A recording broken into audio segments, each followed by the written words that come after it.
Listo, entonces empezamos la grabación. Vamos en este video a continuar con el ejercicio que estábamos desarrollando de estimación de un modelo MA1 en Excel, ¿no? Recordarán que nosotros ya desarrollamos algunos pasos para este ejercicio, ¿sí? De estimación del modelo MA1. Primeramente habíamos hablado de la gráfica, de la serie y de algunas transformaciones. Eso ya lo teníamos acá, ¿no? Entonces aquí estaba la serie temporal y algunas transformaciones de la serie temporal. El primer retardo, la primera diferencia y la tasa de variación. Luego de eso hablamos de cómo verificar, o al menos evaluar, más que verificar, ¿no? De hecho, permítanme cambiar esta palabrita, porque más que verificar es evaluar, porque recuerden que esto es más que nada un supuesto, ¿no? Nunca tendremos total certeza. Pero por lo menos tratamos de evaluar, ¿no? Hasta qué punto puede asumirse que la serie YT es estacionaria y para eso usábamos, recuerden, las llamadas pruebas de raíz unitaria, la prueba de Dickey-Fuller empleada, prueba de Phillips-Perron y la prueba KPSS, ¿no? Igualmente eso ya estaba aquí. Entonces aquí estaban desarrolladas todas las pruebas. En todos los casos nos quedaba como resultado que la serie que estamos usando de ejemplo es estacionaria, ¿ya? Luego de eso, ¿cuál fue el siguiente paso que hicimos en la sesión anterior? Luego de tener argumentos para poder asumir que Y es estacionaria, pasábamos a estimar la función de autocorrelación, la FAC o ACF, ¿no? Y para eso trabajábamos con el correlograma, ¿ya? En este caso, nosotros ya teníamos estimada la función de autocorrelación, la FAC, y como pueden ver, en los resultados nosotros habíamos visto la necesidad de evaluar el comportamiento de una FAC que ya no es teórica, ¿no? Sino que depende de la muestra que estamos usando. Y veíamos, bueno, permítanme arreglar un poquito esta gráfica nada más. Vamos a mover este eje, dar formato al eje, vamos a mandarlo al fondo. Ya. Ok, entonces, ¿cuál era la idea, no? Recuerden que aquí es donde realmente ya empezábamos a plantearnos qué tipo de modelo vamos a estimar, ¿no? Como nosotros teníamos aquí el correlograma de la FAC o ACF, ¿sí?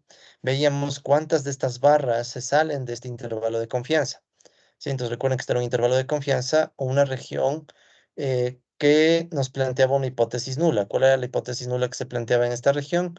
Recuerden que la hipótesis nula era que las autocorrelaciones ρ sub j son iguales a cero, ¿sí? Esa es la hipótesis nula. Entonces, para poder rechazar esta hipótesis nula, que es lo que buscamos, tratamos de ver las barras que se salgan de este intervalo, ¿sí? En este caso solo teníamos esta barra que se sale del intervalo y como es de la FAC, esta barra de aquí me indica que yo tengo un modelo MA1, ¿no? O sea, tengo apenas un retardo de ruido blanco, ¿no? Para poder representar a YT. ¿De acuerdo? Entonces, eso también ya lo vimos en la clase pasada. Entonces, una vez que nosotros ya logramos ver, ¿no? Cuáles son las barras que superan el intervalo de confianza, pasamos al siguiente punto, que es, según el punto de quiebre que encontramos de la FAC, ya estimamos propiamente el modelo, ¿no? Igualmente ya hicimos la estimación, ya que estaban algunos resultados. Ahora, esto les puede pasar a ustedes cuando tal vez les envío el archivo y ustedes lo abran por primera vez, o si ustedes previamente hicieron algo y lo vuelven a abrir, lo guardaron y lo vuelven a abrir, ¿no? Les puede surgir este como, entre comillas, de error, ¿no? Entonces, lo que hay que hacer en esos casos es ir a complemento, perdón, ir a archivo, permítame muevo esto, ya, vamos a archivo, opciones, vamos a complementos, y en complementos básicamente lo que hay que hacer es volver a cargar el XRealStats, ¿no? Que es el Real Statistics. Entonces, primero le quitamos, damos clic en aceptar, después otra vez vamos a archivo, opciones, complementos, y le volvemos a cargar, ¿no? Aceptamos. Y una vez que le volvemos a cargar, todas las funciones que están aquí ya nos otorgan valores, ¿sí? Entonces eso sucede porque al inicio depende, ¿no? A veces sí está, pero otras veces sucede que no está cargada la extensión. Entonces hay que esperarle un poquito que se cargue y ahí ya tenemos los resultados, ya todos los resultados que teníamos de la clase pasada. Ok, entonces desde aquí podemos retomar nuestro análisis, ¿no? Aquí llegaba la discusión más importante que es, bueno, una vez que ya estimo el modelo, quiero saber cuáles son los valores de los parámetros, ¿no? Es decir, recuerden que hemos estimado un modelo MA1, ¿no? El modelo MA1, recuerden, es YT igual mu más epsilon t más teta 1 epsilon t menos 1, ¿sí? Donde mu y los epsilon y el teta son estimados. y en donde el epsilon t estimado asumimos que es ruido blanco 0 sigma cuadrado, donde sigma también está estimado.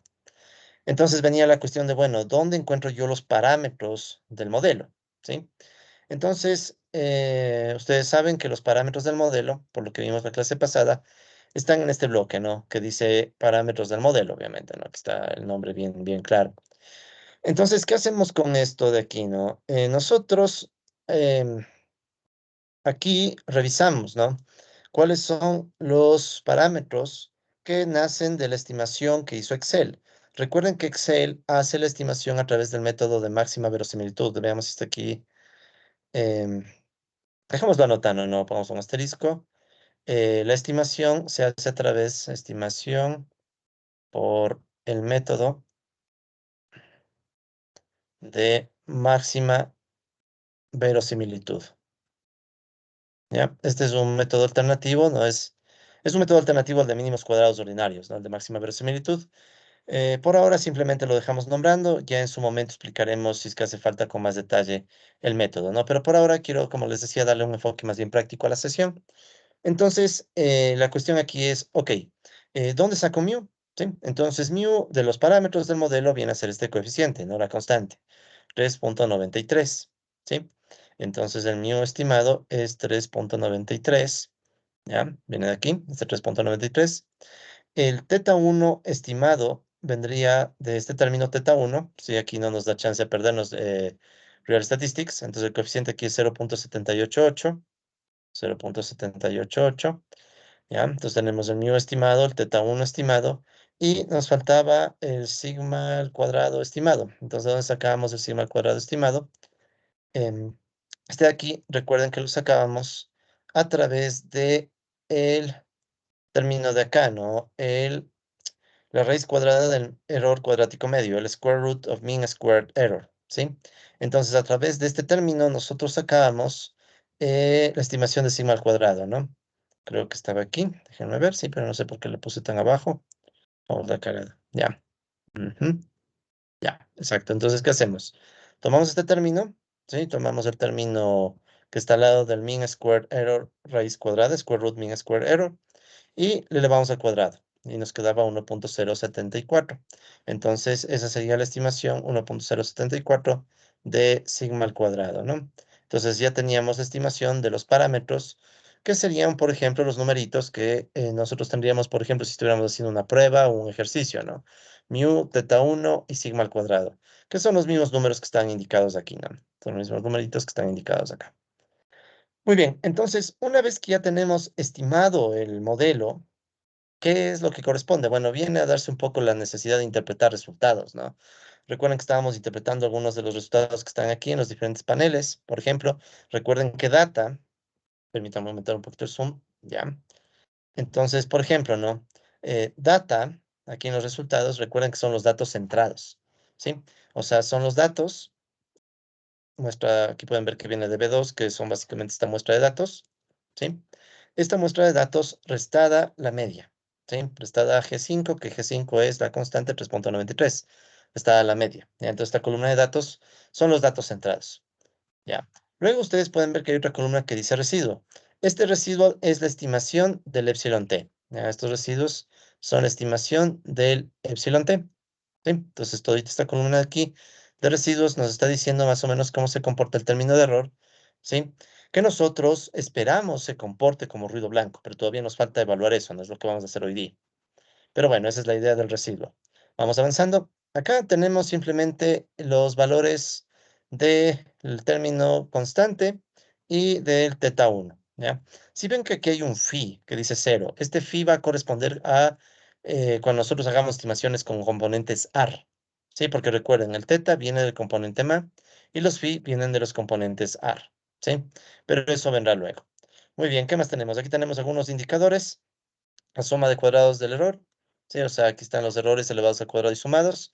Este es un indicador genérico para ver cuán dispersa están los datos de la estimación, o sea, más o menos o es un indicador grueso del error del modelo, ¿no? Luego aquí pueden ver que tienen P, D y Q. De momento nos concentramos en Q. Q es el orden del modelo MA, ¿sí? Entonces nosotros estamos estimando un modelo MAQ, en concreto un modelo MA1. Entonces por eso es que Q, en este caso, es 1, ¿sí? Entonces eso significa el término perdón, Q igual a 1, ¿ya? Luego tenemos unos indicadores de error, ¿sí? Aquí tenemos, por ejemplo, el promedio del error, ¿ya? El promedio del error que pueden ver que es muy cercano a cero, la desviación estándar del error. Lo bueno es que ustedes pueden incluso ver las fórmulas en Excel, ¿no? Todo es a través de fórmulas de Excel. Entonces ustedes pueden verificar qué es lo que se está haciendo, ¿no? Bueno, el error cuadrático medio, que como pueden ver es la raíz, G7 es la suma de cuadrados del error, dividida para G17, que es el tamaño de la muestra.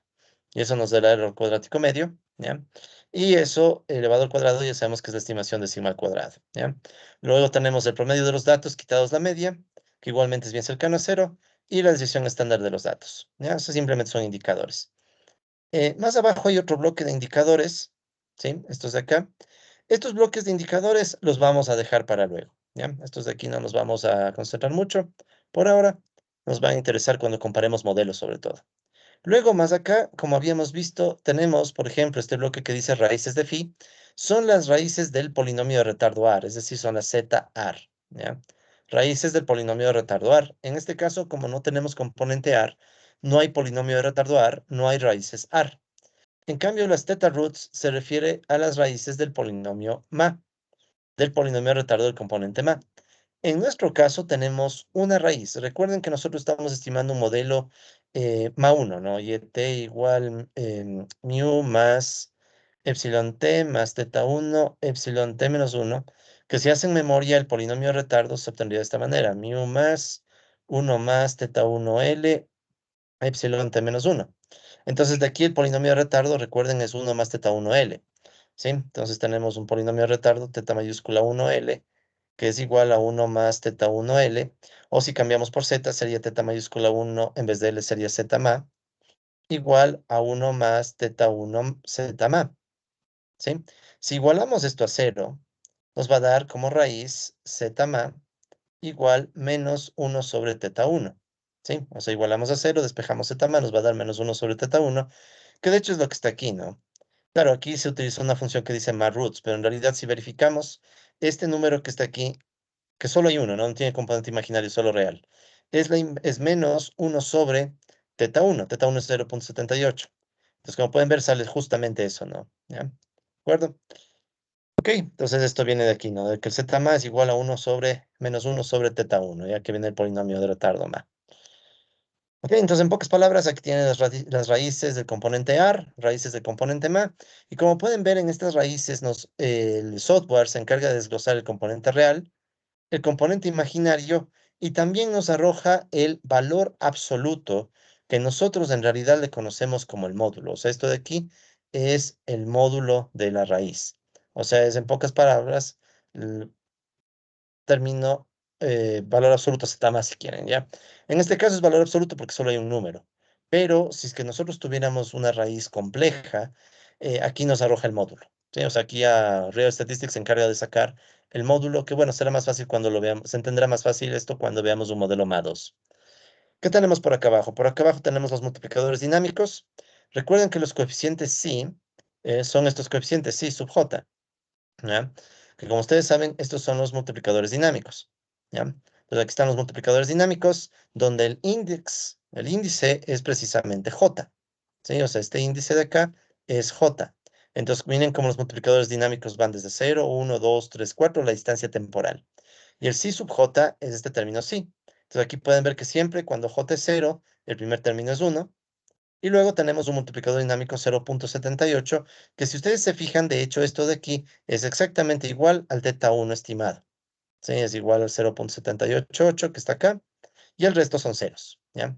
Entonces, con esos resultados uno puede dibujar la función impulso-respuesta. Yo aquí ya la dibujé, ¿no? Entonces aquí la función impulso-respuesta, donde nosotros tenemos la distancia temporal en el eje horizontal, tenemos el multiplicador dinámico si sub j en el eje vertical, y tenemos solamente la barra del 0, la barra de la altura 1 en 0, y la del 0,78 en 1, y el resto ceros, ¿ok? Entonces eso nos dice esa parte del análisis. Luego, ¿qué viene? El bloque que habíamos mencionado antes, ¿no? Parámetros del modelo. En los parámetros del modelo, ya hablamos de esto un poco, pero no está de más reforzar.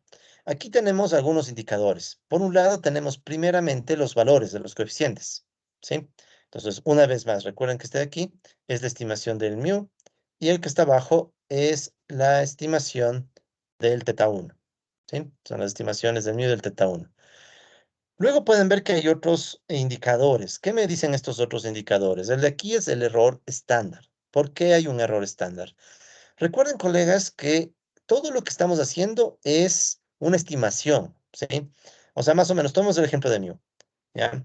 Resulta ser, colegas, que lo que nosotros estamos haciendo es esto, ¿no? Esto es un poquito más asociado a econometría 1, pero bueno.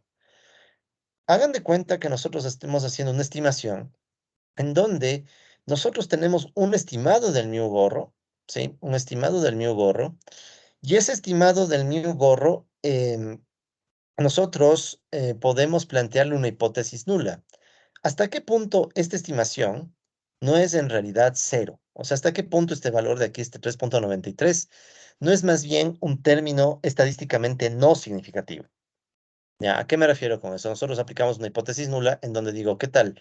Planteemos la hipótesis nula de que el verdadero mu es cero y la hipótesis alternativa de que mu no es cero. ¿Cómo evalúo esta hipótesis? Para evaluar esta hipótesis, yo necesito saber la aleatoriedad que tiene mi estimación.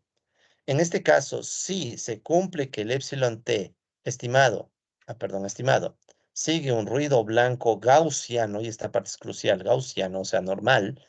Si se cumple ese supuesto, entonces se sabe que la aleatoriedad de esto sigue una distribución t de student, ¿ya? Esto viene de econometría 1, un poquito, ¿ya? Entonces, ¿cómo hago la prueba de hipótesis? La prueba de hipótesis es decir, ok, el mu igual a 0, más o menos indica mi región de hipótesis nula. Entonces yo tengo una región de hipótesis nula, ¿ya? Vamos a poner esto en amarillo. Entonces esta región de aquí sería la región de la hipótesis nula, ¿ya? Esa sería la región de la hipótesis nula. Para yo poder rechazar esta hipótesis nula, o sea, para yo poder decir que el mu que me arrojó la estimación de mis datos realmente no es cero, necesito estar bien alejado de esta región. Mientras más alejado, mejor. ¿Ya? Entonces, miren cuánto nos da el mu estimado. El mu estimado dicen que es 3,93, que está, digamos, por aquí. Entonces, el mu estimado dice que es 3,93, que resulta ser muy lejano de cero. Muy lejano. ¿Cómo sé que es muy lejano de cero? Lo sé por el p-valor, el p-value. El p-value, recuerden que me va a dar la probabilidad de obtener un valor igual o más extremo con respecto a la hipótesis nula. Entonces, en este caso, la probabilidad de tener un valor igual o más extremo es muy baja, es prácticamente cero. O sea, esta área es bien pequeñita, no es cero en realidad, es muy cercano a cero, ¿sí? Nunca va a ser cero, cero, pero es cero punto y un montón de cero, cero, cero, cero, cero, cero, y tal vez por ahí un uno. Sino que es tantos ceros que prefiere Excel poner solo cero. Y es esta región de acá. Entonces, ¿qué sucede? El p-value o el valor p es tan pequeño que me está diciendo que este numerito 3,93 está demasiado alejado de cero. Como está demasiado alejado de cero, yo puedo decir, ok, es estadísticamente significativo. Realmente puedo decir con más del 95% de confianza, mucho más de hecho, que este numerito de acá no es cero. Lo mismo sucede en el otro caso, ¿no? Limpiamos un poquito la pizarra, que digo, la pantalla. Pues planteemos ahora la otra hipótesis, ¿no? La otra hipótesis es la hipótesis nula. Ahora, teta 1, quiero saber si es cero, y la hipótesis alternativa es que teta 1 sea diferente de cero. Estamos ahora aplicando la prueba de hipótesis de este 0,78. La misma lógica. Entonces, miren cómo ahora, ¿qué sucede? Ya no tengo aquí el mu. Ahora tendríamos la prueba de hipótesis para teta 1. Entonces, la hipótesis nula es que el teta 1 sea cero. Ese es lo que va en la región de hipótesis nula. Y en la hipótesis alternativa va el valor, para ver si es que esta hipótesis nula es correcta o no es correcta, vemos cuánto salió teta 1. Teta 1 dice que salió 0,78. Teta 1 estimado es igual a 0,788.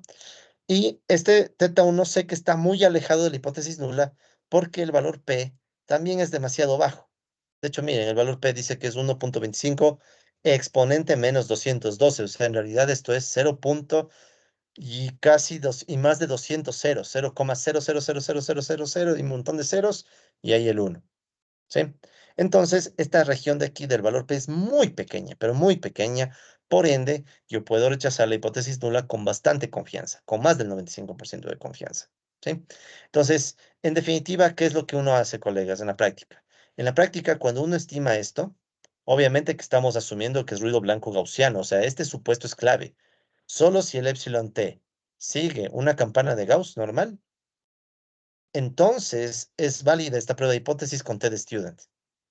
¿Sí? Eso hay que tenerlo súper presente. O sea, esto de aquí, este estadístico t, que es de una t de student, solo es válido y la prueba y el valor p solo son válidos siempre que se cumple el supuesto de ruido blanco gaussiano. Si no se cumple el supuesto, estamos haciendo, los indicadores no son válidos. O sea, nos va a dar lo mismo, nos van a arrojar estos resultados, pero no serían válidos. ¿Ya? Entonces necesitamos verificar el supuesto de ruido blanco gaussiano y ya vamos a eso en unos minutos. Pero bueno, entonces esa es la cuestión de la hipótesis nula. Entonces en la práctica, ¿qué es lo que queremos? Que este valor p siempre sea pequeñito para este tipo de pruebas, ¿no? Entonces, en este tipo de pruebas quiero que el valor P sea lo más pequeño posible, por lo bajo que esto sea menor al 0.05, que es mi nivel de significancia. Recuerden que esto significaba 95% de confianza, ¿sí? Entonces, eso es lo que hacemos para verificar si nuestros resultados son estadísticamente significativos, porque ¿qué pasaría si no fueran significativos? O sea, digamos que en vez de quedarnos 0, nos quedaba un 0.2 por decir. Y abajo, en vez de esto de acá, digamos que nos quedaba un 0.4. Si sucedía esto, significaba que el valor P es muy grande. Como es muy grande, no puedo rechazar la hipótesis nula. Porque, ¿qué hubiera pasado en este caso? Ese 0.2 significaría, imagina que aquí tengo la T de student, tengo mi hipótesis nula. Esto creo que es para, sí, es para mí. Entonces, digamos que mi hipótesis nula es igual a 0. Pero resulta ser que este 0.2 me dice que mi área que está por acá es muy grande. Esa es la área del valor P, digamos, ¿ya? Esta región de acá, que estoy preguntando. Es un área muy grande, se acerca demasiado a cero. Entonces, mi resultado ya no es estadísticamente significativo, ¿ya? O sea, entonces, en la práctica, ¿qué es lo que siempre quiero? Que este valor P sea bien bajo, por lo menos menor a 0.05, si mi nivel de confianza es del 95%. Muy bien, ¿qué más tenemos? Por último, tenemos este otro bloque, bajemos aquí un poquito el zoom, que es un bloque donde tenemos predicciones, ¿ya? Forecast o predicciones, ¿ya? Entonces tenemos algunas cosas de predicciones, pero estas las voy a explicar más luego, ¿ya? Pero solo quiero que vean como aquí está la muestra de datos, ¿sí? Aquí están los datos, ¿sí? Centrados por si acaso. Estos son los datos centrados, ya saben, es decir, datos quitados la media. Y al final está la predicción. Ustedes pueden ver que aquí están las predicciones para diferentes valores y ya vamos a ver cómo interpretar esto de la predicción, ¿ok? Muy bien, entonces ahora sí, concentrémonos en el siguiente paso. ¿Ya? Entonces, si quieren, bueno, ya hemos visto que tenemos que estimar el MA y interpretamos resultados y escribimos la ecuación estimada, ¿no? En- de paso, pongamos aquí también em, revisar valores P, revisar, esto es lo más importante también, ¿no? Los valores P de los coeficientes estimados. ¿Y qué es lo que queremos de estos valores P? ¿Sí? O sea, queremos que sean menores a 0.05, que es lo usual, ¿no? Listo, entonces vamos ahora al siguiente paso. Entonces, ¿cuál sería el siguiente paso en este análisis, colegas? El punto, si quieren, 5. El punto 5 ahora es evaluar si los epsilon t, ¿sí? Evaluar si epsilon t estimado puede asumirse como normal, o puede asumirse, no solo como normal, sino en general, puede asumirse como ruido blanco gaussiano. ¿De acuerdo? O sea, ahora viene esta parte que es clave. O sea, esto permite que, por ejemplo, los valores P que nosotros vimos hace unos minutos sean o no adecuados. Verificar si esto de aquí realmente se comporta como ruido blanco gaussiano, el término de error. ¿Sí? O sea, estos errores que están por acá. Aquí al inicio, estos residuos. Entonces, quiero ver si estos residuos pueden o no asumirse como ruido blanco porque si, y gaussiano. Porque si, primero, si no son ruido blanco, todas las fórmulas se nos caen. Ustedes ya han visto por todo lo que hemos visto en la clase, ¿no? Por todo lo que hemos visto en teoría, colegas. Si no se cumple que el epsilon t es ruido blanco, toditas nuestras fórmulas o casi todas se nos caen. Todito. O sea, toda la estimación que hemos hecho no es válida si no es ruido blanco. Y si no es gaussiano, si quieren anotemos también esto, ¿no? O sea, necesitamos que se cumpla el ruido blanco, ¿de acuerdo? Ruido blanco para que el cálculo de la esperanza, varianza, autocovarianza, ¿sí? Sean válidas. Porque como ustedes saben muy bien de lo que hemos visto en nuestra clase, todas las fórmulas dependen de ese supuesto. Si no se cumple el supuesto de ruido blanco, todo eso se nos cae. Y si se nos cae, definitivamente nos quedamos sin nada, ¿no? Eso por un lado. Y por otro lado, necesitamos verificar que sea gaussiano, ¿de acuerdo? Para, entre otras cosas, por ejemplo, la validez de los valores P. Y también necesitamos que esto sea gaussiano para poder construir nuestros intervalos de confianza, ¿no? Que los vamos a ver hoy día cómo se hacen esas gráficas de intervalos de confianza. Esto lo hemos hecho incluso a mano, lo de los intervalos de confianza, ¿no? Entonces, ustedes saben que eso solamente es válido en la medida en que se cumple el supuesto gaussiano, de ruido blanco gaussiano, ¿sí?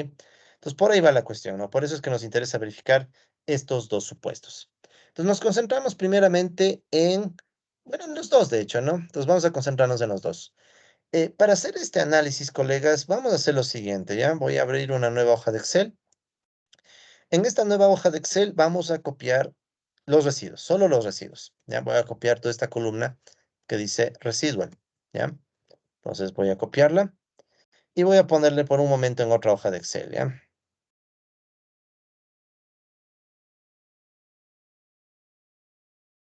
Ya, disculpen, algo pasó aquí, moví mal, voy a copiar y voy a pegar. Ya le pegué solo como numeritos. Me olvido de este cero porque ese cero no me interesa porque me interesa desde el uno, ¿no?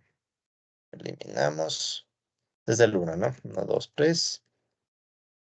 Y esto tiene que irse hasta el 1000, ¿no? Desde el tiempo. Desde el uno hasta el 1000, ya.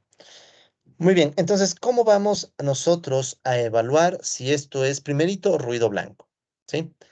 Para estimar o para evaluar si nosotros tenemos ruido blanco, tenemos que volver a estimar un correlograma. Ya recuerden que el correlograma es el gráfico de correlaciones.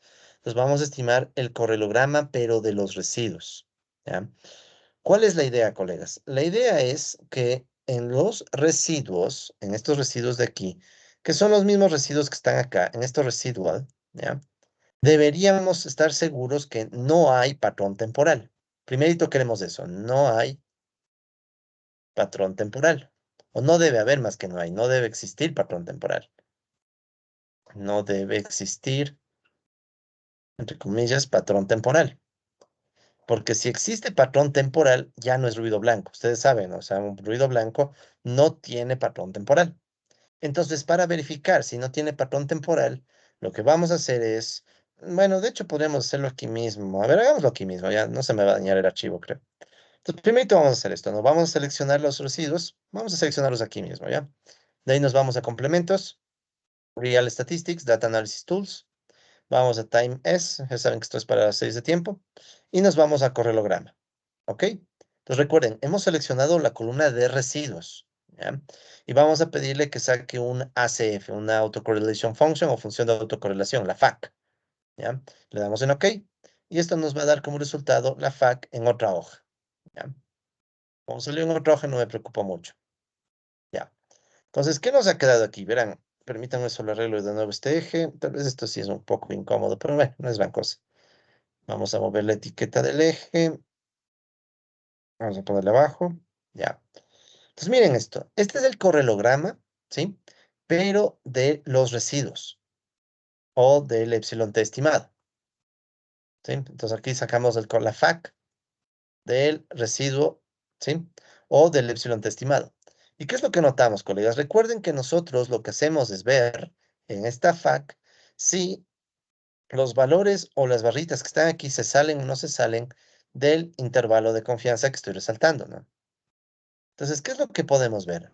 Barritas hay, o sea, hay un montón de barritas, si pueden ver, un montón de barritas. Pero estas barritas se deben a la aleatoriedad de la muestra, ¿sí? Aquí la hipótesis nula es lo mismo de antes, o sea, recuerden que la hipótesis nula aquí es que las autocorrelaciones Rho sub J son cero, es la hipótesis nula.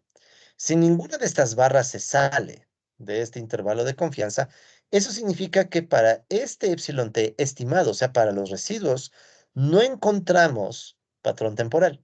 No encontramos ninguna barrita de la FAC que se salga.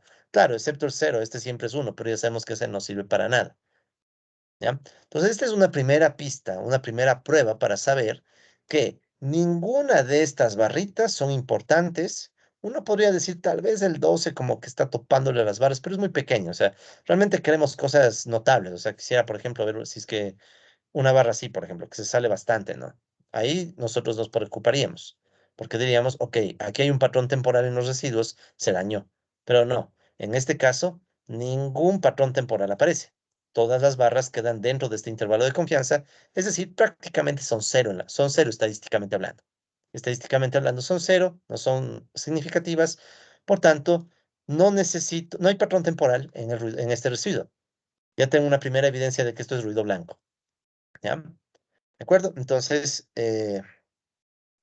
vamos a hacer lo siguiente, ¿no? Vamos a ponerle este como 5A y esto llamémosle, vamos acá abajo, ¿no? A ver, esto de aquí va a ser el 5A y esto de acá llamémosle 5B, ¿ya? Porque son como 2 puntos.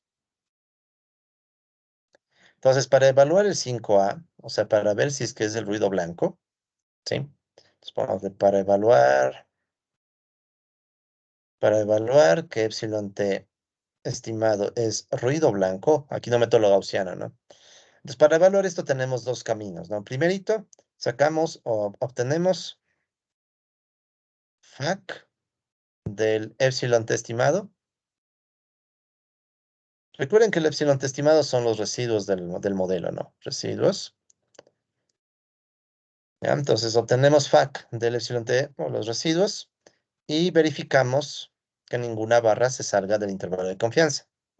Y verificamos que ninguna barra quede fuera del intervalo de confianza. Fuera del intervalo de confianza. ¿Ya? Entonces, esa ya es una primera prueba de que no hay patrón temporal. Entre paréntesis, no encontramos patrón temporal. ¿Ya? Entonces, si encontramos solo una barrita en la FAC de los residuos, si no confundir, ya esta es la FAC de los residuos, ¿no? Si en la FAC de los residuos encuentro al menos una barrita que se sale, pero se sale de verdad, o sabemos que se sale bastante, ahí es de preocuparse, porque entonces los residuos tienen patrón temporal, ya no actúan como ruido blanco, todas nuestras fórmulas se pueden ir al diablo, ¿ya? Entonces, es lo primero. Lo segundo, hay otra cosa aparte de hacer la FAC, y es aplicar una prueba de hipótesis, ¿ya? Podemos aplicar una prueba de hipótesis em, que de hecho ya la tengo implementada en el Excel, ¿no? Que se conoce como la prueba del Young Box, ¿ya? Entonces podemos aplicar la prueba de, vamos a ver con rojo, la prueba del Young Box, ¿no? ¿De qué se trata la prueba de Young Box? Ya. Entonces, permítanme explicar un poco de qué se trata la prueba del Young Box, ¿ya? Entonces, la prueba del Young Box es una prueba de hipótesis, ¿no? Todo aquí siempre estamos trabajando con pruebas de hipótesis. Entonces, la prueba de hipótesis del Box tiene la siguiente hipótesis nula. Entonces, la hipótesis nula es que todas las autocorrelaciones ρ1 es igual a ρ2, igual a ρ3, y así toditas estas autocorrelaciones hasta una autocorrelación M son cero, ¿sí? Entonces, básicamente esa es la prueba de hipótesis. Y obviamente la hipótesis alternativa es al menos una autocorrelación, al menos una rho sub j es diferente de cero, ¿ya? ¿De acuerdo? Entonces, una prueba de hipótesis con la cual decimos, ok, la hipótesis nula es que toditas las autocorrelaciones son nulas y la hipótesis alternativa es que al menos una no es nula, ¿ya? Entonces, ¿cómo se evalúa esta prueba de hipótesis? Toca calcular el estadístico del Box, ¿ya? Es el siguiente estadístico, ¿no? Entonces tenemos que calcular para esta prueba de hipótesis, ya, para aplicar esta prueba de hipótesis, se calcula el siguiente estadístico. Entonces toca hacer un cálculo que este sí toca hacerlo un poquito a mano, pero bueno, ya les voy a mostrar en el Excel, no es gran cosa. Entonces, ¿cuál es el estadístico que toca calcular? Se le conoce como el estadístico Q. Entonces, el estadístico Q es igual al tamaño de la muestra T multiplicado por el tamaño de la muestra T sumado 2 por la sumatoria desde J igual 1 hasta un término H, ¿sí? De una división que en el numerador tiene a los ρj estimados al cuadrado y les divide para t menos j, ¿ya? ¿De dónde sale esta fórmula? Bueno, esta ya es una fórmula que Ljungbox, o sea, en la prueba de Ljungbox se verificó que es una fórmula que resulta útil para esta prueba, ¿no? ¿Por qué? Porque el chiste es que quienes analizaron esto se dieron cuenta que esta Q sigue una distribución chi cuadrado con h grados de libertad, ¿ya? Penosamente no tenemos el tiempo para recordar estas cosas a detalle, ¿sí? Esto es de sus cursos de estadística inferencial, chi cuadrado con h grados de libertad. Pero al menos la idea básica, ¿no? H es como quien dice el máximo número de autocorrelaciones que analizamos, ¿ya? Entonces, más bien quiero darles la idea, ¿no? ¿Cuál es la idea de esta prueba de hipótesis? Miremos un poco la fórmula, pero así solamente en general. ¿Qué está haciendo esta fórmula? La fórmula es como que estuviera diciendo, ok, voy a coger todas las autocorrelaciones. Recuerden que estas autocorrelaciones estimadas son las alturas de las barritas de la FAC, ¿sí? O sea, cada una de estas barritas, ¿sí? Estas barritas, por ejemplo, esta primera barrita es el ρ1 estimado. La segunda barrita es el ρ sub 2 estimado. La tercera barrita es el ρ sub 3 estimado. Y así, ¿no? Con todas. La cuarta barrita es el ρ sub 4 estimado, etcétera. Entonces, ¿qué está haciendo la prueba del Box? ¿Ya? La prueba del Box dice, voy a coger toditas esas estimaciones, o sea, toditas estas barritas, ¿ya? Rho sub j, las voy a elevar al cuadrado y las voy a promediar para t menos j. ¿Ya? Es un promedio si quieren, ¿ya? Y sumo. Entonces, es como que les promedio toditas, ¿ya? J igual 1 hasta h. ¿Qué es h? Podemos pensar que h es el último valor, por ejemplo, la 30. Ese podemos decir que es h, el último, ¿ya? Entonces, ¿qué es lo que está haciendo el estadístico del Box? Entonces, básicamente está diciendo lo siguiente. El estadístico dice, ok, voy a tomar el promedio al cuadrado de todas las barritas de la FAC, ¿sí? Y voy a ver qué tan grande es. Si ese promedio es muy grande, ¿sí? Si ese promedio es muy grande, eso significa que hay al menos una o algunas de estas autocorrelaciones que deberíamos tomar en cuenta. En cambio, si no es muy grande, si este estadístico es pequeño, resulta ser que ese promedio al cuadrado no es grande, no es significativo, ninguna de estas aporta, todo es cero, ¿sí? Es un poco la intuición de la prueba de Box. Entonces, ¿cómo se saca, cómo se estima la prueba de Box? La ventaja, colegas, es que ya tengo aquí, entonces esto voy a eliminar, ¿sí? Porque ya tengo, de hecho, esto aquí.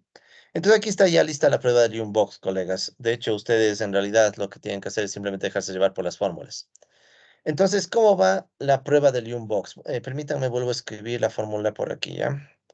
¿Sí? Entonces, ¿cómo era la fórmula del estadístico Q? Ay, te gana moví eso, control Z, un segundito. Ya, acá abajo. De hecho, permítanme mejor ponerle aquí como fórmula, ¿no? Insertar una ecuación. Ya, entonces, para que quede aquí la fórmula del estadístico del Box, ¿no? Entonces, Q es igual, aumentamos el tamaño.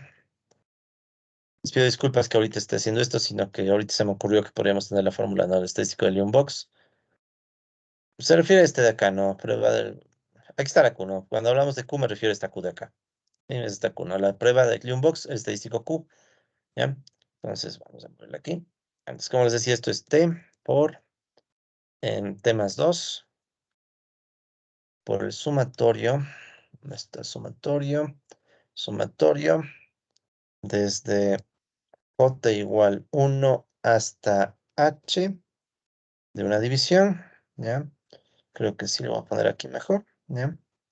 Entonces escribo aquí en el numerador, aquí va ρ, sí, ρ eh, estimado, ¿no? Entonces aquí tengo que ponerle el ρ. Disculpen, ¿no? Un segundo, nada más voy a ponerle aquí al ρ un gorrito. Ya, entonces aquí está ρ. Entonces el ρ estimado, ¿no? Sub j al cuadrado dividido para t menos j. Ya. Entonces, claro, la fórmula es más intimidante que el propio cálculo de este estadístico de Box, ¿no? Entonces, miren acá. ¿Cómo se saca esto? Entonces recuerden, este es el mismo correlograma que sacamos antes, ¿sí? Solo que no estaban estas columnas. Estas no estaban, ¿ya? estaban solamente estas columnas de acá, ¿ya? El correlograma de los residuos, la FAC de los residuos, la FAC, ¿ya? Entonces, ¿qué es lo que hacemos, colegas? Primero sacamos esta parte de la fórmula, esta de aquí. Rho al cuadrado sobre T menos J. ¿Cómo hacemos eso? Es realmente sencillo, miren. Entonces aquí hay que hacer B5. ¿Qué es B5? B5 es el ACF, o sea, la barrita de la FAC. Recuerden que las barritas de la FAC son los Rho estimados. ¿Ya? Entonces tomo la barrita, el B5, o sea, es como el Rho J estimado, ¿no? El 1 en este caso, el Rho 1 estimado. Le elevo al cuadrado y divido para, entonces aquí dice, ¿qué cosa? Estimación MAGE 17 es el tamaño de la muestra, ¿sí? Si nosotros vamos a estimación MAGE 17, G17 no es más que esto de aquí. Ahí pueden ver que este es G17, ¿no? Este de acá, que es el tamaño de la muestra. O pude haber puesto 1000, pero preferí dejarle como fórmula para que quede automatizado todo, ¿no? Entonces, ahí estamos haciendo ¿qué cosa? Esta parte que dice G17 es como este T, ¿sí? O sea, es el 1000, menos, y aquí dice supuesto RBG, que de hecho no hacía falta que diga supuesto RBG, es simplemente la 5, es este lag, el 1, J. O sea, es el J de la autocorrelación que estimamos, en este caso el 1, ¿ya? Y ya está. Entonces ahí está esta primera parte de la fórmula, esto de aquí, ¿ya? Y el resto es correr la fórmula. Permítanme quitar esto, supuesto, no sé por qué quedó así, eso lo debía decir a 5 menos a 5, ¿ya? No se cambió para nada. Sí, ahí está bien, ya. Vamos a correr esta. Imaginen que esto no está, ¿no? O sea, esto estaría en blanco, ¿ya? Estaría así, ¿no? Entonces nosotros hacemos esta fórmula. Repito, ¿no? B5 es el rho j al cuadrado, rho j, perdón, ¿no? Estimado, le vamos al cuadrado, ¿ya? Le dividimos para el tamaño de la muestra que está en la otra página de Excel y menos el A5 que es el j de acá, ¿ya? Y lo que sigue es correr la fórmula, ¿ya? Y ya está. Entonces ya tenemos esta parte del estadístico del Box. ¿Qué sigue? Luego ustedes pueden ver que aquí dice Q, ¿ya? Igual no se dejen intimidar mucho por la extensión de esto, ¿no? Esta estimación MA es el tamaño de la muestra, ¿ya? O sea, esto es 1000, solo que está puesto como fórmula de la otra hoja. Esto es 1000, es el T, ¿sí? Este T, esta parte de aquí, es este T. Por T más 2, entonces ahí pueden ver que está por, otra vez lo mismo, más 2. Y más una suma, ¿ya? Entonces, esta suma, ¿qué está sumando? Pueden ver que el primer término es E5 de la suma, o sea, es este de aquí, y está fijo. Y el último término, bueno, en este caso es el mismo E5 porque solo hay un término. Pero cuando yo corro esa fórmula, borremos el resto, ¿qué es lo que va a hacer esta fórmula? Por ejemplo, démosle un pasito. Miren cómo esta fórmula ahora va a sumar estos dos términos dejando fijo el primero, el E5, ¿ya? Si le corro otra más, va a sumar los tres primeros términos dejando fijo el primero, E5. Le corro otro más y así va sumando toditas, una suma acumulada. Y le corremos, ¿de acuerdo? Entonces, de esta manera logramos que cada uno de estos términos recoja la suma acumulada hasta el punto en el que está, ¿sí? Es este sumatorio, es la manera en la que nosotros en Excel hacemos este sumatorio. Bien, entonces ya tenemos este estadístico Q, ¿ya? Este estadístico Q, que recuerden, lo que está haciendo es, más o menos es como que les está acumulando a todos estos indicadores, ¿no? A todas estas barras, les está acumulando, elevadas al cuadrado y promediadas, ¿no? Entonces ahora sí la pregunta es, ¿qué tan grande es este Q como para saber si se rechaza o no la hipótesis nula?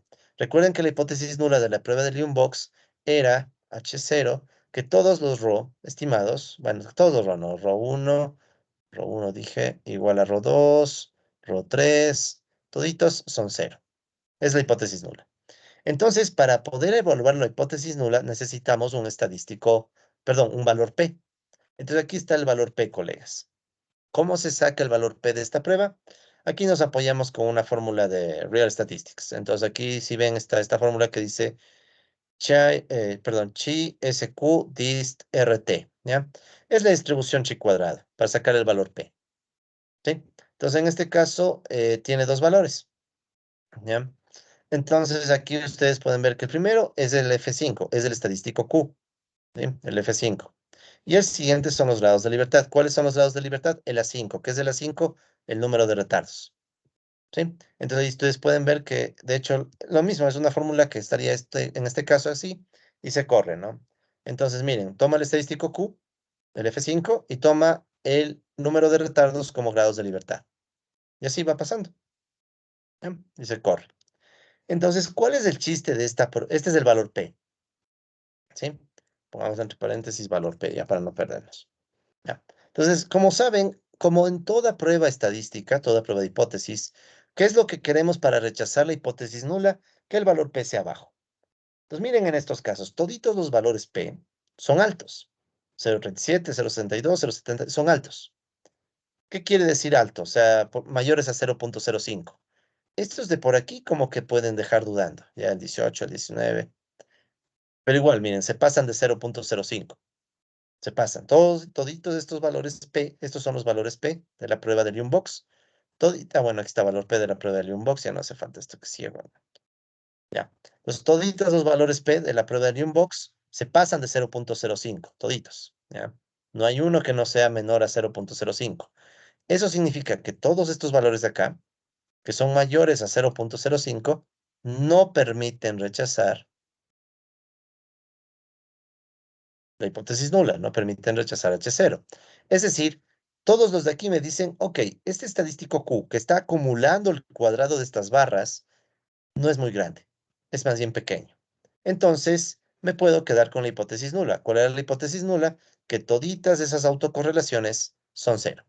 Toditas estas son cero. Me puedo quedar con esa hipótesis nula con el 95% de confianza. O sea, no hay patrón temporal. Entonces, miren, ya tenemos dos formas de evaluar esto, ¿no? Entonces, evaluamos a través del correlograma, ¿sí? Entonces, por aquí, o sea, a través de la FAC, de los residuos, y a través de la prueba de Lyon-Box. ¿Ya? Entonces tenemos estas dos posibilidades para verificar este punto 5A, o sea, evaluar si el epsilon t sigue un ruido blanco. ¿Ok? ¿De acuerdo? Entonces, esa es un poco la idea, en donde que buscamos que los estadísticos Q sean bajos o más rápido que los valores P sean muy altos. ¿Sí? Estos valores P son muy altos, todos se pasan de 0,05, por tanto nos quedamos con la hipótesis nula. De hecho, podemos resaltar la hipótesis nula, ¿no? Esta es la que nos quedó. Ya todos los valores P son mayores a 0,05. Ok, entonces ya tenemos dos, ¿no? La FAC y el estadístico Q de la prueba de Lyon-Box y el valor P. Ahora, para verificar la parte 5B, ¿cuál era la 5B? Recuerden que la 5A es que evaluemos si el epsilon t es ruido blanco. Ahora queremos evaluar si es gaussiano, 5B. Entonces ya tenemos evidencia de que lo que que los residuos de nuestro modelo son ruido blanco, o sea, no hay patrón temporal. Y de hecho, solo con la FAC ya hubiéramos visto, ¿no? Con la FAC vemos que no hay barritas importantes, pero la prueba de Lyon Box es como un refuerzo, es para estar seguros. ¿Por qué? Porque podría ser que la acumulación de estas barritas sí nos dé un patrón temporal, podría pasar, ya podría pasar. Pero la prueba de Lyon Box ya nos da más certeza de que no, la acumulación de esto tampoco nos da patrón temporal. Ahora, para ver en cambio si el epsilon t, ¿sí? Ya, para evaluar si el epsilon t es ruido blanco gaussiano, para evaluar. Fijemos esto un poquito más. Para evaluar que el epsilon t estimado es gaussiano, ya, esto es importante para poder hacer nuestros intervalos de confianza. ¿Qué hacemos aquí? Entonces aquí hay una prueba estadística que es bastante estándar. O sea, vamos a utilizar la prueba de Harke-Vera, ¿sí? Vamos a aplicar la prueba de Harke-Vera. Aplicar la prueba de Harke-Vera.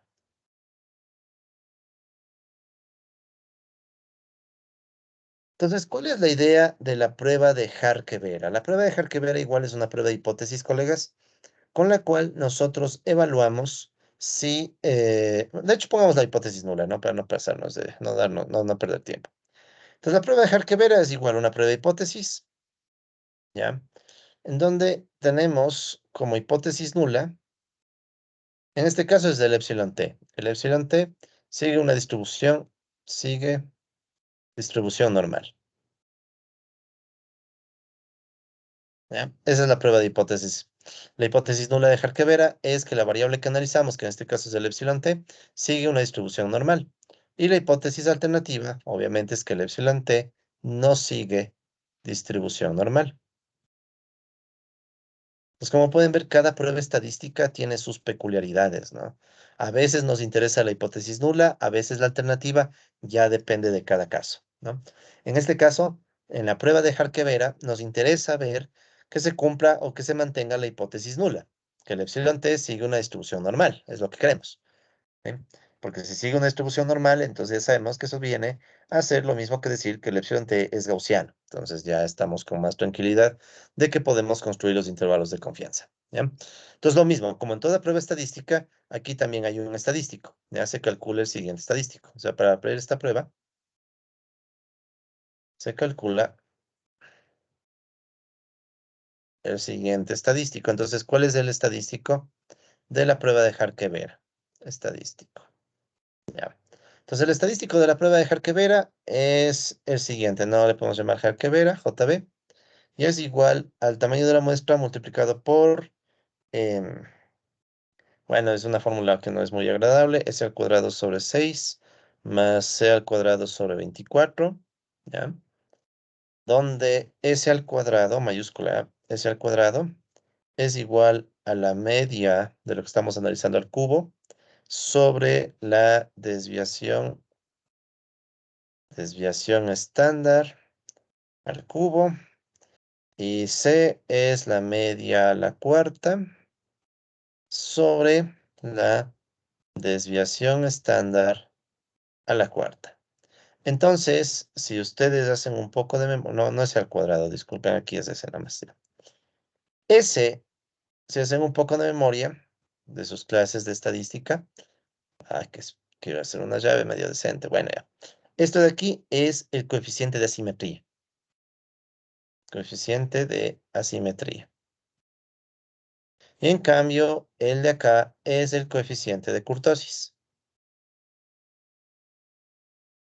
¿Ya? Entonces, la idea nada más, colegas. No, no vamos a calcular esto, pero solo quiero dejarles la idea. El estadístico Harkevera lo que hace es compara la simetría y la kurtosis de nuestros datos, en este caso de los residuos, con la asimetría y kurtosis de la distribución normal. ¿Sí? Compara ambas y ve hasta qué punto se parecen o no se parecen. ¿Ya? Y bueno, Harky y Vera muestran que esto de acá sigue, o sea, este estadístico sigue una distribución chi cuadrado, ¿ya? Una distribución chi cuadrado de 2 grados de libertad. 2 grados de libertad. ¿Ya? Pues lo mismo, no tenemos mucho tiempo para ver los detalles, pero la idea básica es que sabemos qué tipo de aleatoriedad tiene esta prueba. ¿Ya? Tiene una aleatoriedad tipo chi cuadrado, ¿ya? Si se cumple la hipótesis nula. En fin, entonces aquí tenemos la prueba de normalidad de Harkevera. La ventaja, colegas, es que tenemos las fórmulas para sacar los estadísticos. Por ejemplo, el estadístico JB, el que acabo de escribir, este estadístico JB, no hace falta que lo saquemos a mano porque Real Statistics nos da la fórmula Harke. ¿Sí? Entonces aquí ustedes pueden ver que está Harke, en donde simplemente yo selecciono los datos que me interesan analizar. ¿Sí? En este caso ustedes pueden ver que dice está los datos estimación MA1, C5, C1004. ¿Qué era estimación MA1? Estimación MA1, C5, C5, esos residuos. ¿Sí? O sea, simplemente yo tomé la prueba, la fórmula Harke y tomé los residuos. ¿Ya? Y me sale ese valor de la prueba Harkevera. Claro, si uno ve el valor de la prueba Harkevera, así nomás es difícil de saber, bueno, es grande, es pequeño. ¿Qué quiero? Que sea pequeño. ¿Ya? Entonces, para guiarme mejor, sacamos el valor P. La ventaja es que Real Statistics también tiene fórmula para sacar el valor P de la prueba Harkevera. Créeme que esto es un lujo, ¿no? Quien ha hecho esto en software sabe que esto es un lujo. O sea, puedes hacer la prueba Harkevera en Excel rapidísimo. Solo pones JB test, Harkevera test, y seleccionas igual los residuos. ¿Sí? Entonces aquí pueden ver que está toda la columna de residuos. ¿Cuánto sale? 0,87. Muy alto. ¿Sí? Muy alto. O sea, el valor P es muy alto. Recuerden, cuando el valor P es muy alto, en este caso es mucho mayor a 0,05, pero mucho mayor, entonces no puedo rechazar la hipótesis nula. Es decir, puedo quedarme con esa hipótesis. ¿Cuál es la hipótesis nula? Recuerden que la prueba de Harkevera, la hipótesis nula es, no, ¿qué estoy haciendo eso? Acá no. Inicio, ya. Me quedo con la hipótesis nula, es decir, los residuos siguen una distribución normal. ¿Ya? ¿De acuerdo? Entonces, esto está cuadrando perfecto, miren. Ya luego les diré por qué cuadra todo perfecto, pero bueno. Entonces, colegas, conclusión, si el valor P es muy alto, ¿sí? Me quedo con la hipótesis nula, que es la que yo quiero. En este caso, esta es la que quiero, ¿no? Que el estudiante sigue distribución normal, ¿ya? En el caso anterior de la prueba de Box, recuerden que igual queríamos la hipótesis nula, ¿no? ¿Ya? Queríamos esta hipótesis nula. De hecho, podríamos ponerle por aquí al lado, solo para recordar, ¿no? Valor P mayor a 0.05 es lo que queremos. Y en este otro caso lo mismo, ¿no? Queremos que para la prueba de Jarque-Vera el valor P también sea mayor a 0.05. Valor P mayor a 0.05. ¿Ya? Ok, entonces miren, colegas, como ya tenemos dos pruebas estadísticas, no, tres pruebas, ¿no? Tenemos tres pruebas, tres evidencias de que nosotros tenemos un ruido blanco y gaussiano. La FAC de los residuos no tiene nada. Entonces, no hay patrón temporal. Segundo, la prueba del Box me sale en todos los casos valores P altos, valor P mayor al alfa, que es el 0.05. Entonces, no hay patrón temporal tampoco, no hay autocorrelación, todas son nulas. Y por la prueba de Jarque-Vera, en cambio veo que no se cumple, perdón, que se cumple que los residuos, bueno, no podemos rechazar que los residuos siguen una distribución normal, ¿ya? Ok, entonces ya tenemos evidencias de que nuestros residuos en efecto se comportan como ruido blanco gaussiano, ¿sí? Entonces noten que ese pasito es clave, ¿no? Eso es como que nos habilita a poder hacer los siguientes pasos.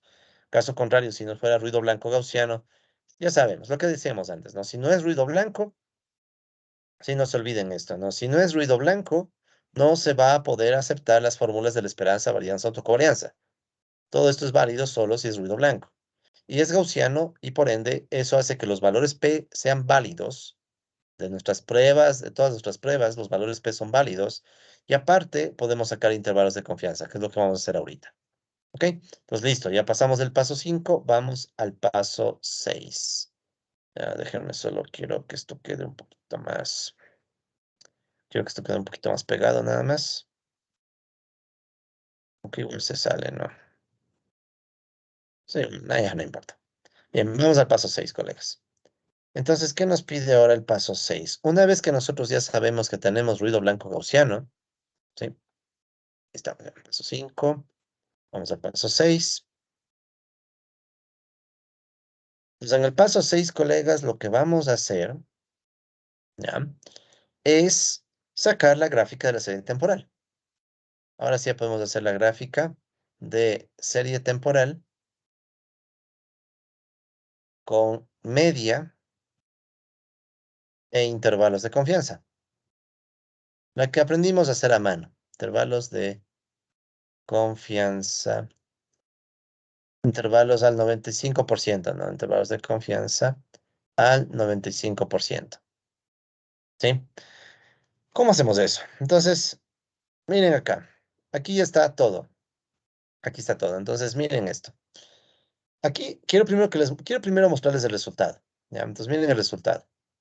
El resultado es esta gráfica que nosotros sabemos hacer a mano. De hecho, colegas, si nosotros ya sabemos cómo es el modelo, vamos al modelo acá, acá arriba. Este es el modelo, ¿no? Con esta información y con el hecho de que ya sabemos que es ruido blanco gaussiano, nosotros ya podríamos sacar esa gráfica a mano, ¿sí? Ya lo hemos hecho en clase, a mano, ¿ya? Claro, no nos va a quedar el patrón temporal exacto, pero ya tenemos una idea. El 3.93 nos da la media y la varianza podemos sacar con las fórmulas. De hecho, recordemos, ¿no? En- para el modelo MA1, ¿sí? Recordemos que si ya vemos que YT sigue un modelo MA1, es decir, YT es igual a mu más epsilon t más teta 1 epsilon t menos 1. Entonces sabíamos algunas cosas. Por ejemplo, sabemos que la esperanza de YT precisamente es el mu y que la varianza de YT es igual a sigma al cuadrado por 1 más teta 1 al cuadrado. Claro, en este caso todo es estimado. Entonces, aquí estaría estimado, sería esta esperanza estimada, ¿ya? Voy a poner el gorrito aquí, esperanza estimada. La varianza estimada sería sigma al cuadrado estimado, 1 más teta 1 al cuadrado estimado. Pero ya podemos sacar, ¿ya? Entonces, ese es el resultado, miren, aquí está la esperanza, ¿ya?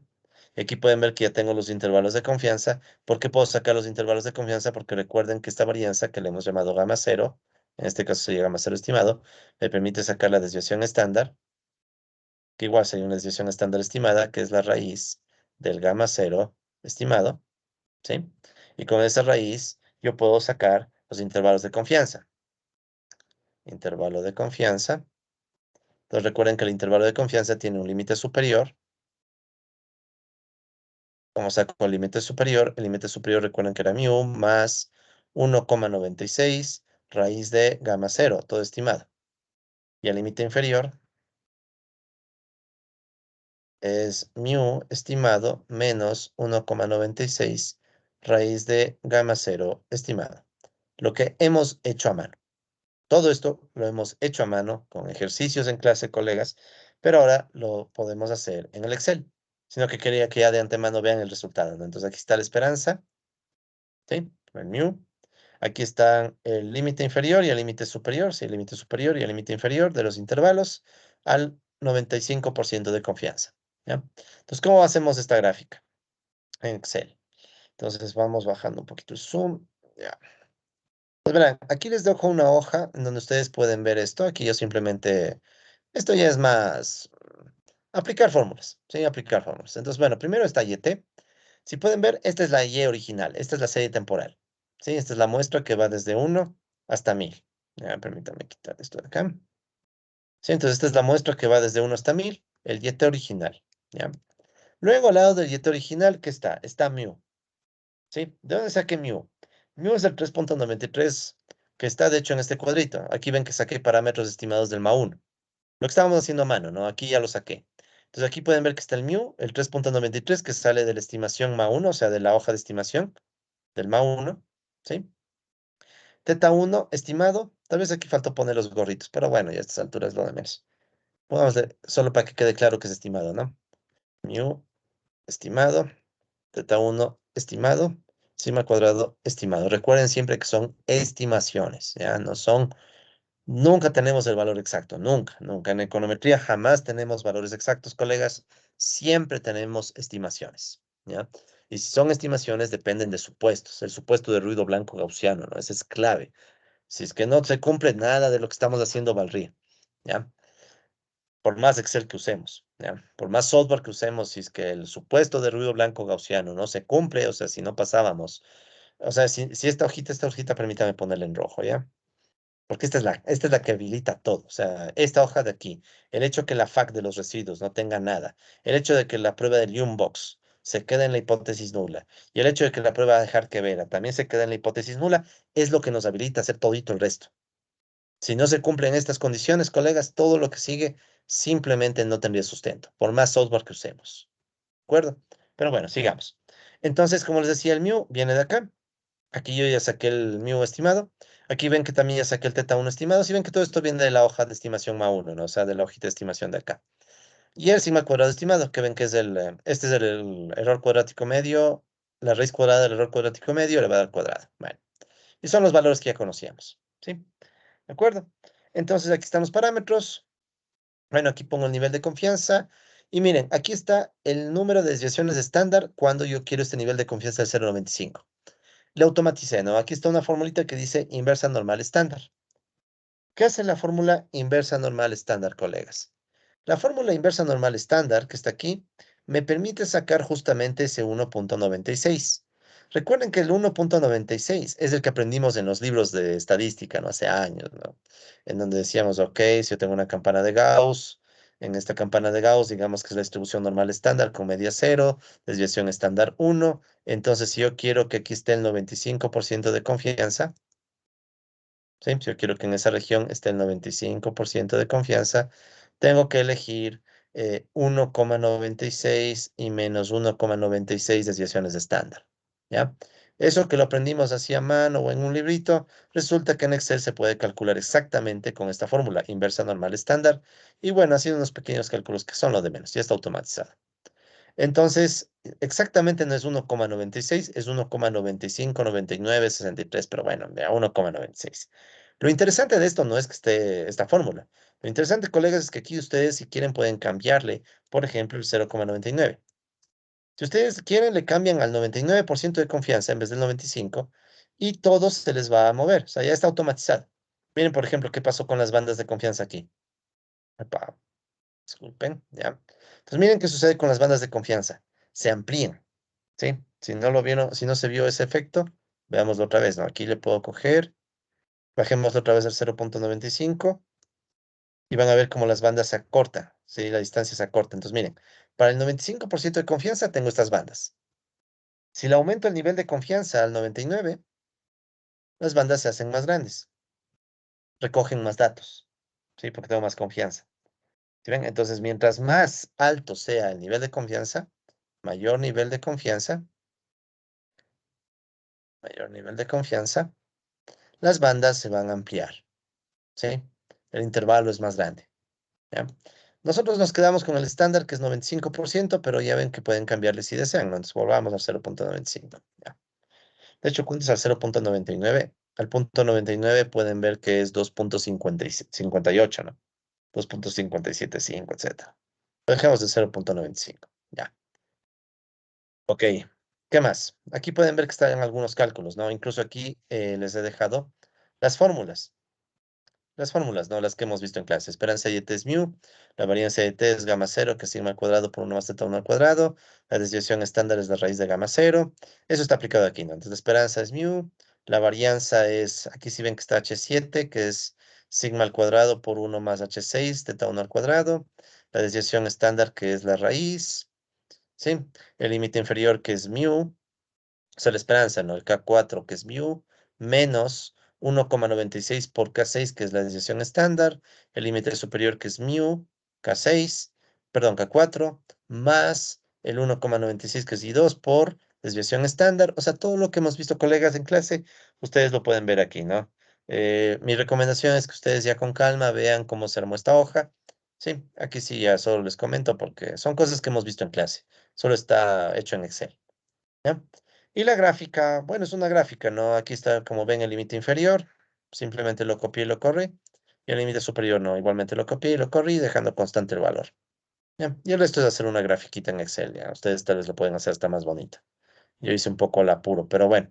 Pero ahí está, ¿no? Entonces aquí podemos ver, colegas, que hay algunos valores que se salen, ¿no? Obvio. Es 95% de confianza, ¿no? Siempre va a pasar que habrá algunos valores que se salen, ¿ya? Peor aún si es que es un tamaño de muestra tan grande.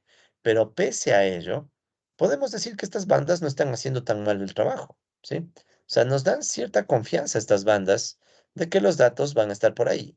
Y lo más interesante, si tuviéramos que predecir qué pasa luego, estas bandas ya nos dan una idea, ¿ya? Ahora, vamos a ponerle nombre a estas bandas que no lo hemos hecho en clases. O tal vez, bueno, no lo hemos hecho. Eh, Estos intervalos de confianza y esta media son o se conocen como incondicionales. Sí, un momento, voy a poner zoom. Ya se les conoce como incondicionales. ¿Por qué se les conoce como incondicionales, colegas? Se les conoce como incondicionales porque no dependen de la información disponible. ¿Sí? O sea, siempre son esto. Siempre son estos valores. No cambian por la información disponible. ¿Ya? Uno dirá, ¿y qué tiene que ver la información disponible? Ya vamos a ver en unos minutos, ¿ya? Pero por ahora quedémonos con que este intervalo de confianza y este valor medio son incondicionales, es decir, no dependen de información previa. Siempre van a tener esta forma, ¿ok? Ya. Entonces, todo lo que hemos estado aprendiendo hasta ahora son indicadores incondicionales, ¿ya? Ya vamos a ver en un segundo, o en unos minutos, qué quiere decir eso en cambio, cuáles son en cambio los indicadores condicionales, ¿no? Pero bueno, ¿qué más? Ustedes pueden ver que también he sacado algunas cosas adicionales. Por ejemplo, aquí sale la raíz del ma. Como es ma1, entonces es la inversa del teta 1 con negativo. Y aquí ya dejé una formulita que si es que es esta raíz, recuerden que esto era así, ¿no? Si el módulo de esta raíz zeta ma es mayor a 1, que es lo mismo que decir que el valor absoluto de teta 1 es menor a 1, entonces el ma1 es invertible. ¿Sí? Entonces aquí está automático. Aquí simplemente les va a salir ma1 invertible. ¿Ya? Igualmente está el multiplicador dinámico, en primer orden, y las autocovarianzas y autocorrelación. O sea, colegas, aquí están los cálculos. O sea, esta hojita que está acá tiene los cálculos que nosotros haríamos en un ejercicio a mano del MA1. ¿Sí? Aquí están todos los cálculos que haríamos con el MA1 a mano. ¿Sí? ¿De acuerdo? Ya. Y aquí están las fórmulas, ¿no? Y incluso, colegas, aquí ya les dejo el resultado de cómo queda el AR infinito. ¿Por qué el AR infinito? Porque ustedes recordarán, ¿no? Si el valor absoluto de teta 1 es menor a 1, que es lo mismo que decir que la raíz zeta ma es mayor a 1, en módulo, entonces teníamos un yt que sigue un modelo ma1 invertible, y si es ma1 invertible, eso también significa en un AR infinito convergente. ¿Sí? Entonces aquí, colegas, ya les dejo la fórmula del área infinito convergente. Esta fórmula ya saben que sale de nuestras clases, ¿no? O sea, nosotros aplicamos esta fórmula en clases y aquí ya está calculado los valores del área infinito convergente. ¿Sí? Que tienen todos los valores. Incluso aquí les dejé la interpretación de esos valores en esta fórmula. ¿Ya? Pues miren. Esta es la fórmula general, ¿no? Del área infinito convergente. ¿Ya? Nosotros sabemos que el área infinito convergente viene del ma1 invertible, ¿ya? Entonces aquí está mi1 más teta 1. Entonces esta constante que ustedes pueden ver acá corresponde justamente a eso, ¿no? H5 que es mu sobre 1 más H6 que es teta 1. ¿Ya? Entonces aquí sale 2.22, 2.2, ¿sí? 2.2, ¿ya? Esa es la constante mu sobre 1 más teta 1. Estimada, ¿no? Todo es estimado, ¿ya? Más, y luego viene esta alternación, ¿no? Teta 1 y t menos 1. ¿Cuánto es teta 1? Está aquí 0.78. Menos teta 1 al cuadrado. ¿Cuánto es eso? Menos 0.621. Todo ya está automatizado, ¿no? O sea, colegas, en pocas palabras ya no tienen que hacerle nada. Aquí simple y llanamente se calcula. O sea, ¿dónde está la clave? La clave está en saber usar el cuadrito de parámetros. Ustedes ya saben que con los parámetros sale todo, ¿no? O sea, este cuadrito de acá. O sea, en pocas palabras, ¿qué tienen que hacer, colegas, cuando yo les pida hagan lo mismo con otros datos? ¿Sí? Si salió MA1, si crucen los dedos que les salga MA1, entonces lo único que tienen que hacer, colegas, es poner los números de los parámetros. ¿Y de dónde salen estos números? De la estimación MA1. Entonces, ustedes tienen que ver qué sale y ponerlo en la hojita. Y el resto ya está automatizado. ¿Sí? Entonces, incluso ya les sale el área infinito, que es lo que aprendimos a hacer en clase a mano. ¿Ya? Ok. ¿Qué más tenemos en esta hoja, colegas, para ver si ya vamos cerrando? Pero bueno. Entonces, a ver, ¿qué hemos dicho? Graficamos la serie temporal con medidas de intervalos de confianza al 95%. Paso 7 que está en la misma hoja. eh, realizamos todos los análisis. Realizamos todos los análisis teóricos. Todos los análisis, nomás pongámoslo ya. Todos los análisis. Déjenme mejorar la letra. Realizamos todos los análisis usando los parámetros estimados.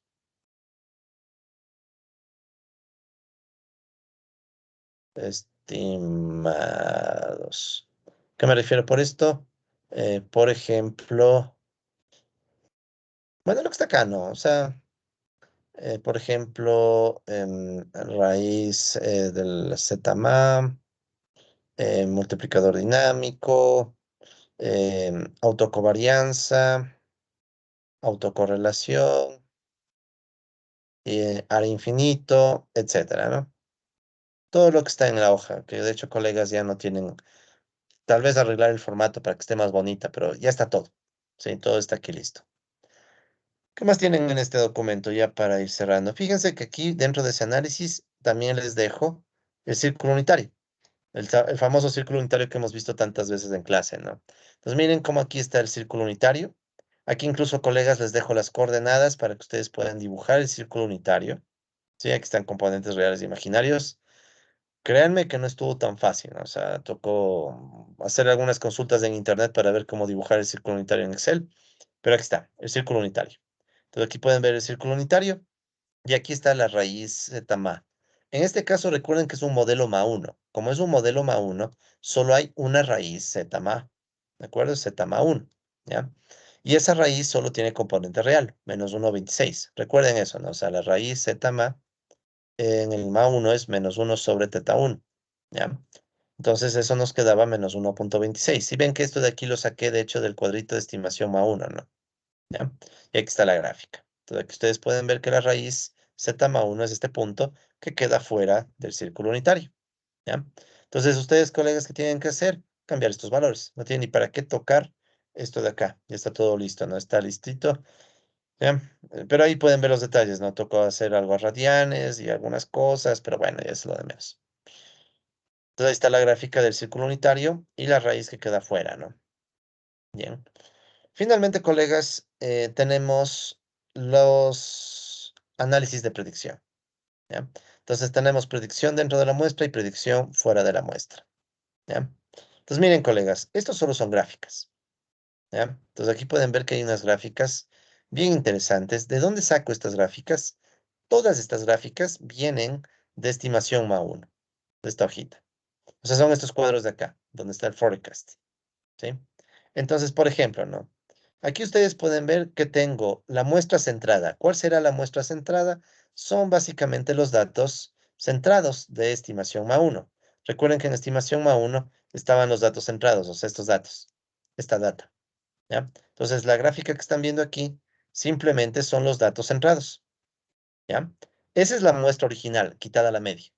Luego ven que aquí dice predicción condicional dentro de la muestra. ¿Qué significa esto de predicción condicional dentro de la muestra? Em, a predicción, estoy viendo que ya me estoy quedando sin tiempo. A ver, colegas, si les parece, para no pasarme de la hora, porque más bien les pido disculpas, nos quedamos hasta aquí, ¿ya? Entonces, la próxima clase virtual cerramos esto, no nos falta mucho, y pasaríamos capaz ya al modelo MA, después vemos un modelo MA 2, ¿ya? Entonces, para no pasarme, nos vamos a quedar hasta aquí en el video, ¿sí? Pero entonces recapitulemos, ¿qué es lo que hemos visto? Lo más importante, ver cómo verificamos que se cumple el supuesto de ruido blanco gaussiano, ¿de acuerdo? Y luego vimos cómo se puede hacer el análisis de la serie, sacar la gráfica que aprendimos a hacer en clases, ¿ya? Y el círculo unitario y la raíz, que bueno, ya está todo aquí listo, ¿ya? Entonces, la próxima clase nos concentramos un poco en esto de las predicciones, ¿sí? Para no estar haciendo el apuro el video. Listo, entonces aquí cerramos la grabación.